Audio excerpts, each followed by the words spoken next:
Subscribe before the sirens start. Like this if you believe prisons run on rules. Comment if you think anyone ever listens in time. The alarm didn't scream at first. It hesitated, one short chirp swallowed by the din of the unit. Then the red lights strobed to life like a pulse finally remembered. Men froze mid-step. Trays clattered. A chair tipped and skidded.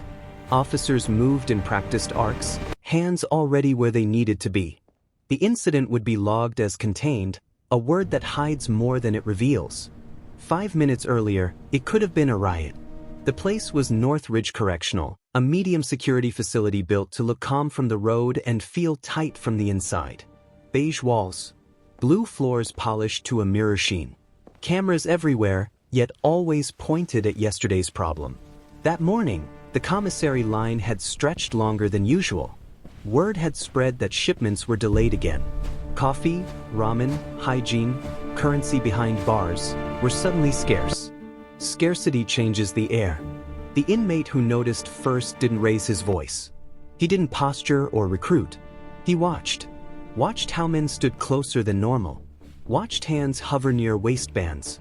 Watched glances bounce between groups that usually ignored one another. He watched the clock, too, how long it took before irritation turned into intent. His name was Elias Mercer, and he had learned to count trouble the way other men counted days. Mercer was not important on paper. No gang tattoos. No recent write-ups. No reputation that traveled ahead of him. He worked sanitation on the early shift, sweeping corridors that never stayed clean, and he had a habit that made officers uneasy. He remembered things. Not secrets, patterns. Who got called out of line? Which doors stuck when humidity rose? Which units got priority when supplies ran thin? At 9:07 a.m., Mercer folded his broom against the wall and waited for Officer Langley to pass. "Sir," he said quietly. Langley didn't stop at first. He heard "sir" 100 times a day.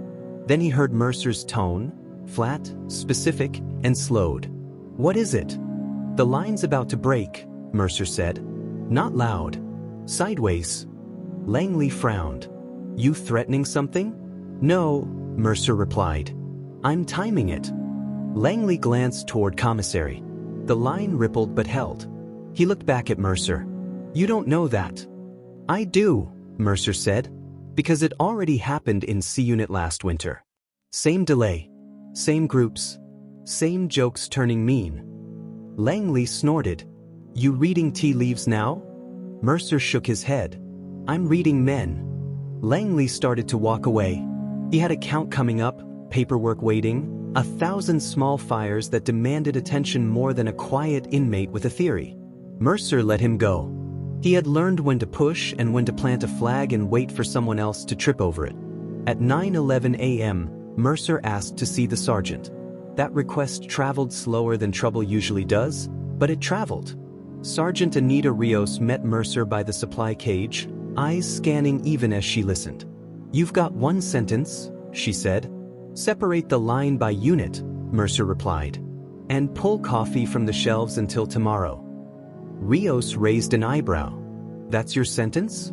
"Yes." "Why?" "Because coffee is the fuse," Mercer said. "And they're arguing about who cut in line, not what they're actually mad about. Give them something else to argue about." Rios studied him. She had been at North Ridge long enough to know the difference between panic and precision. Mercer wasn't panicked. He was precise. "Who told you this?" she asked. "No one," Mercer said. "I watched." Rios looked toward commissary. A voice rose, then fell. A laugh came out wrong. She keyed her radio. "Commissary, hold," she said. "I want the line split by unit. Coffee's off until tomorrow." There was pushback. There always was. Then the order stuck. At 9:12 a.m., the first shove never happened. The official report would later credit situational awareness and timely intervention. Mercer's name appeared nowhere in it. That was fine with him. He wasn't trying to be right on paper. He was trying to be right in time. By noon, rumors moved faster than brooms. Some men said Mercer had friends in administration. Others said he'd snitched. A few said he was lucky. None of that mattered. What mattered was that something had been interrupted, And interruptions make people curious. At 1:30 p.m., Mercer was called to an interview room. No cuffs. No escort drama. Just a door, a chair, and Captain Wallace, who had the tired eyes of someone who believed in systems until systems betrayed him. "You predicted a problem," Wallace said, flipping a page. "Why?" Mercer shrugged. "Because it was there." "That's not an answer." "It is if you know what to look for," Mercer said. Wallace leaned back. "And what do you look for?" "Pressure," Mercer replied. "And silence.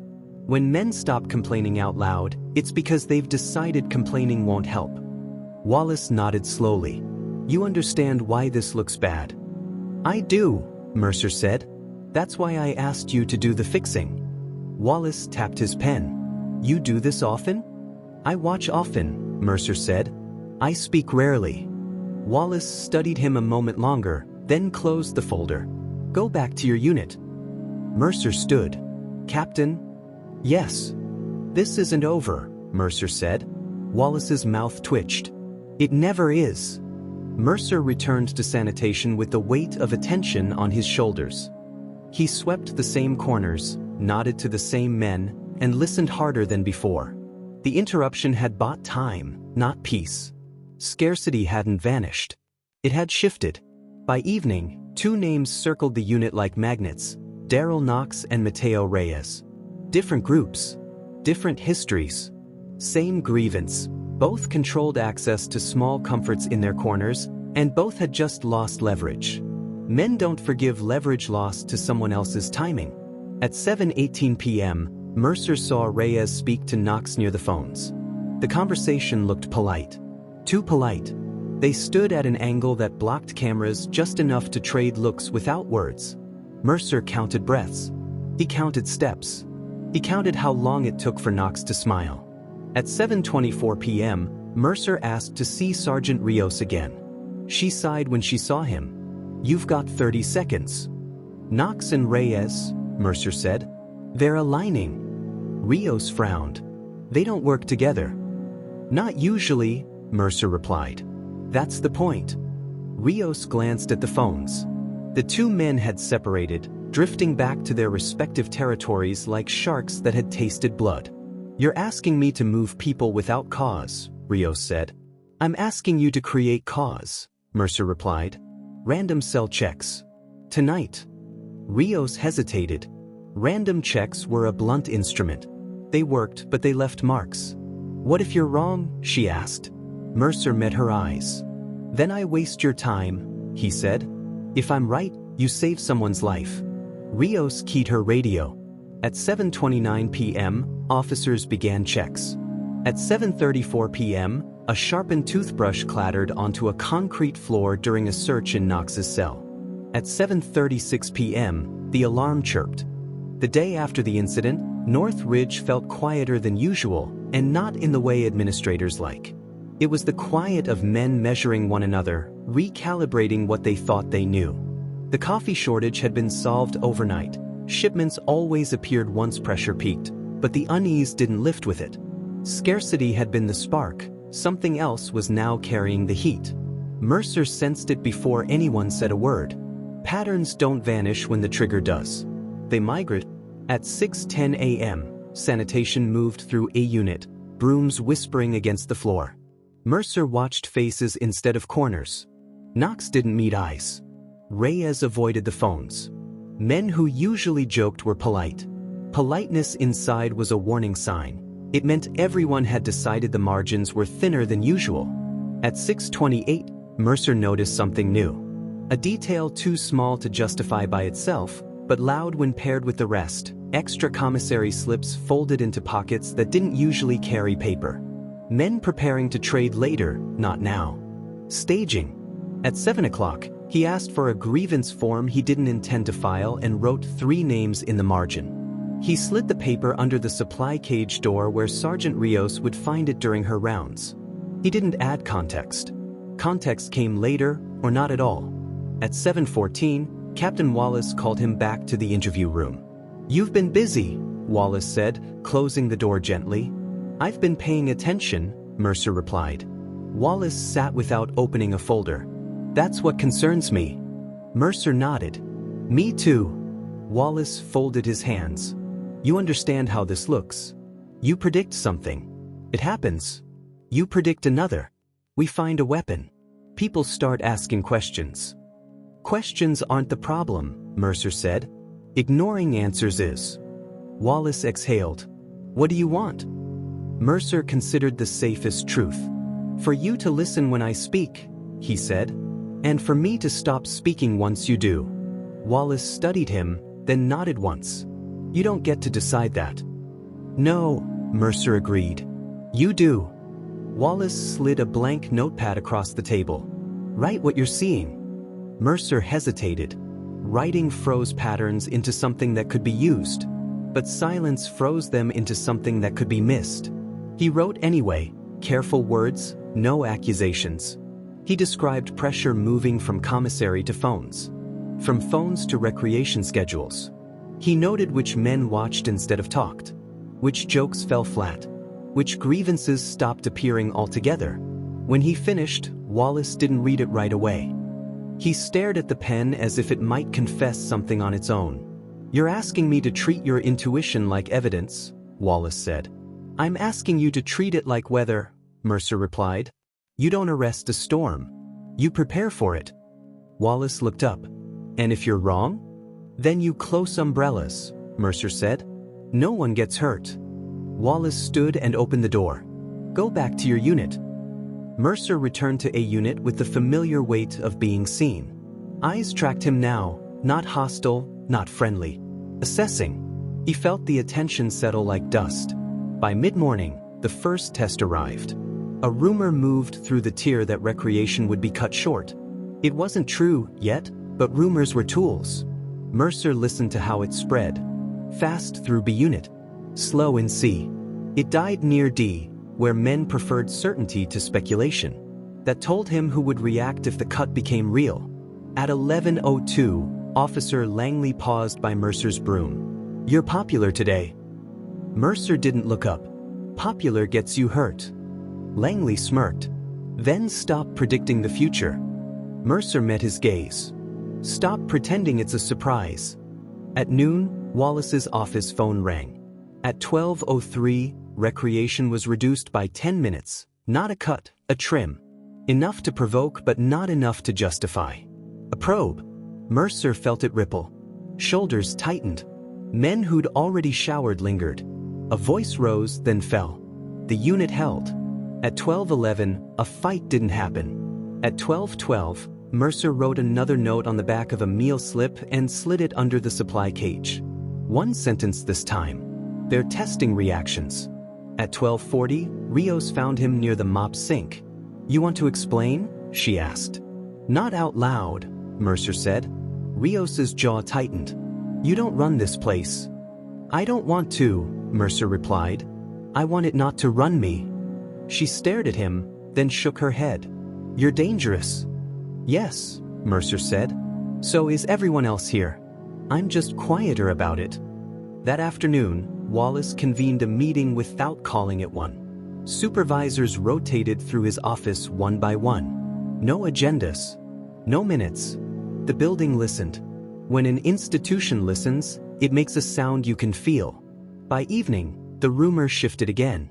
This time it said phones would be shut down completely the next day. That rumor came from somewhere new. Mercer traced it backward by listening to who repeated it with confidence. He circled a name in his head and waited. At 6:55 p.m., he asked for a pass to speak to Wallace again. He didn't get it. At 7:03, he asked Rios. She hesitated, then nodded. Wallace was alone when Mercer entered. He didn't sit. It's not Knox or Reyes, Mercer said. It's Vance. Wallace raised an eyebrow. Vance doesn't move units. He moves words, Mercer replied. He started the phone rumor to see who panicked. And they did, Mercer said. Which means tomorrow's problem won't be about phones. It'll be about who told whom. Wallace stared at the wall for a long moment. Why are you helping? Mercer didn't answer right away. He thought of the night before, the folded note, the careful handwriting asking how he knew. Because if you don't stop a fire early, he said, someone will light it on purpose later. Wallace nodded. Go. At 7:19, a surprise count interrupted evening movement. It was clean. Professional. No accusations. The kind of interruption that rearranged plans without revealing why. At 7:27, Vance was escorted out for an unrelated review. At 7:31, the phones went quiet without being shut down. The unit exhaled. Mercer returned to his bunk and lay flat, staring at the ceiling. He had done what he said he would, spoken rarely at the right time. But something had changed. He could feel it in the way officers glanced at him now, not annoyed, not amused. Curious. At 8:04, another note slid under his door. They're watching you. Mercer wrote back with the same pen, the same careful pressure. They always were. The next morning brought a new development. Wallace called Mercer in early and closed the door. We're putting you on a pilot, Wallace said. Unofficial. You observe. You report. We intervene. Mercer felt a chill. You want me to be a censor? I want you to be a seatbelt, Wallace replied. Quiet. Necessary. Unnoticed. Mercer shook his head. Seatbelts save people. Censors get blamed when alarms go off.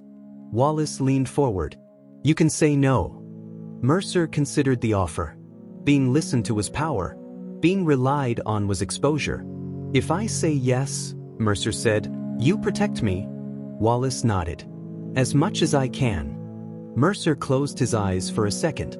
He thought of the line that didn't break. The fight that didn't spread. The weapon that fell instead of flew. I'll do it, he said, until it stops being about prevention. Wallace extended his hand. Mercer shook it. The pilot worked for 2 weeks. Incidents shrank. Tension diffused. The unit learned to breathe again. On paper, it looked like good management. In reality, it looked like one man quietly naming storms before they formed. That's when the pressure returned, this time from a different direction. An investigator from Central Office arrived unannounced, suit crisp, questions sharper than smiles. I hear you have a profit, he said to Wallace. Wallace smiled thinly. I hear you like results. The investigator nodded. Results come with accountability. By evening, Mercer felt the gaze settle heavier than before. Not just from inmates. From above. He understood the danger now. Predicting small incidents had saved people. Predicting a major one would change the stakes entirely. That night, the voice he'd never heard before spoke from the dark. You're right too often, it said. Mercer sat up. Who's this? Someone who knows what happens when patterns get monetized, the voice replied. They don't stop the storm. They schedule it. Mercer's chest tightened. About what? About tomorrow, the voice said. And the day after. Mercer listened to the quiet after that. He counted breaths. He counted steps he couldn't see. And he realized the next warning wouldn't be about a line or a rumor. It would be about a decision already made. One that didn't want to be prevented. The warning arrived too late to stop the decision, but just early enough to change its shape. Mercer woke before lights, the way he did when something in the building shifted while everyone pretended it hadn't. North Ridge felt different, tighter, like air pulled thin by altitude. The quiet wasn't the calm of routine, it was the quiet of preparation. Men didn't whisper. They didn't pace. They waited. At 5:42 a.m., Mercer noticed the absence first. 2 officers missing from their usual posts. Reassigned, not absent. At 5:47, the food carts rolled slower. At 5:51, a supervisor walked the tier with a clipboard and didn't look up once. Decisions had been made elsewhere, and the building was carrying them out. Mercer felt the weight of the pilot settle on him. Being listened to had turned him into a lens, and lenses burn if you hold them in one place too long. At 6:03, he asked to see Wallace. The request stalled. At 6:08, the investigator from Central Office appeared on the tier, suit out of place, smile practiced. He spoke quietly to supervisors, nodded at the walls, made notes that didn't ask permission. Mercer watched him watch the unit, and something in the man's posture told Mercer this wasn't about safety. It was about demonstration. At 6:15, recreation schedules were posted. They were wrong. Two groups with a history of friction were assigned overlapping times in adjacent yards. Not an accident. Not ignorance. The test. The kind designed to justify a conclusion already drafted. Mercer felt the cold certainty of it. This wasn't a storm to be diverted. It was a storm to be observed. At 6:18, he got through to Wallace. "They're staging it," Mercer said low. "The schedule's the spark." Wallace exhaled. "Central wants a data point." "They'll get blood," Mercer replied. "Or restraint," Wallace said. "Which proves policy." Mercer closed his eyes. "You're gambling with men." Wallace didn't answer right away. "What's your read?" Mercer pictured the yards, the fences, the blind angles. He pictured how long it took for irritation to become motion. 15 minutes, he said, after the first overlap. Wallace swore under his breath. "What do you want me to do?" "Change the schedule," Mercer said, "or flood the yards with staff." "Central won't sign off," Wallace replied. "Then they want the incident," Mercer said. Wallace was silent. At 6:31, Mercer felt the pilot crack. The promise of protection had been conditional. Accountability had arrived with teeth. At 6:40, the first yard opened. Mercer stood at the railing, hands steady, eyes everywhere. He watched how men entered, not fast, not slow. He watched how they spread, not clustering yet, leaving space that would soon close. He watched the investigator take position where cameras loved him best. At 6:52, Mercer saw the signal. A small gesture, barely a nod. It moved like a ripple across bodies trained to notice less and read more. He didn't wait for permission. "Rios," he said, catching her eye. "Now." She shook her head, jaw tight. "I don't have." "Now," Mercer repeated. 15 minutes is up." Rios hesitated. Then she keyed her radio and spoke fast, words clipped and professional. 2 officers shifted. A third followed. Not enough to stop a riot. Enough to bend one. At 6:55, a shout cut the air. It wasn't the kind that explodes. It was the kind that calls. Men stepped closer. A hand rose. Another. The space tightened. Mercer felt time stretch the way it did before storms broke. He saw the choice present itself to the building. Intervene early and look foolish, or wait and look justified. At 6:57, Wallace arrived at the yard gate. He didn't look at the investigator. He looked at Mercer. "Pull them," Mercer said. "End it." Wallace raised his radio. The investigator stepped forward. "Captain," he said, voice smooth. "Let it breathe." Mercer felt something settle in his chest. He understood then that the pilot had been a demonstration too, not of prevention, but of control. Central wanted to see whether a building could be made to choose the wrong thing calmly. At 6:58, the first shove happened. It didn't spread. It could have. It wanted to. But Rios and her officers were already moving, already separating, already speaking with the authority that comes from deciding early. At 6:59, Wallace called it. The gates closed. The yards emptied. Men shouted as they were pulled back, anger sharp but contained. No blades. No swarm. No sirens. The incident would be logged as near miss, a term that makes prevention look accidental. The investigator's smile didn't reach his eyes. At 7:06, Mercer was escorted to the interview room again. This time, there were no pleasantries. "You interfered with an evaluation," the investigator said, flipping through pages that already knew his name. "I prevented an injury," Mercer replied. "You prevented data," the investigator said. Wallace stood by the door, jaw set. The investigator leaned forward. "You think you're saving people. What you're doing is introducing bias." Mercer met his gaze. "Bias toward keeping them alive." The investigator smiled thinly. "We don't measure outcomes you can't standardize." Mercer nodded.